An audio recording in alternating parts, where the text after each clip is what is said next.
So I really want to make a video talking about this movie I just watched. I'm just recording this right immediately after seeing it, so I'll throw something together later. This was a two-part film, so I feel it's good to explain it.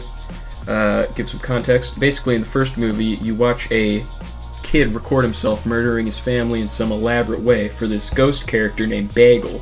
The first movie didn't really explain why that happened or why that curse on whatever house exists, but this movie attempted to, saying it was part of...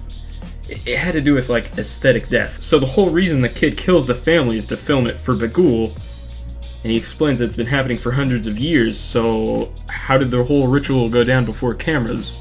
Did the kid draw pictures? Did Baghdad give him special drawing skills, too, so he could draw something better than stick figures? I mean, they're kids, so... like, what can they do?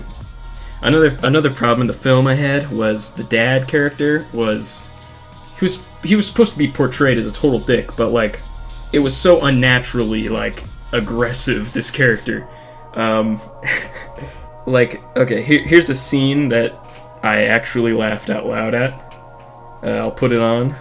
It's of him just smashing mashed potatoes in this kid's face for no reason, after forcing his family to come live with him because he, like, wanted custody, and he's like, look, I'm not gonna take the kids away from you if you just come with me. So then he forces his whole family to, like, live with him there. And then he does that, and it's like, why are you doing that?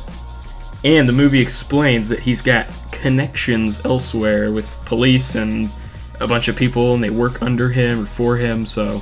G. Simmons, Tori Simmons, his boys work for you. Well, you'd be hard-pressed to find anybody within 5 counties that doesn't have a family that works for me. So, like, if that's the case, that must take some real social skills, huh? Yeah, it's not very likely, I'd say.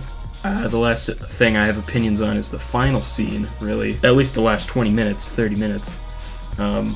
Basically, the kid is preparing to kill his whole family, and then this guy, he gets a text from the other kid, and he's like, yo, help me out, my brother's about to, like, murder my family.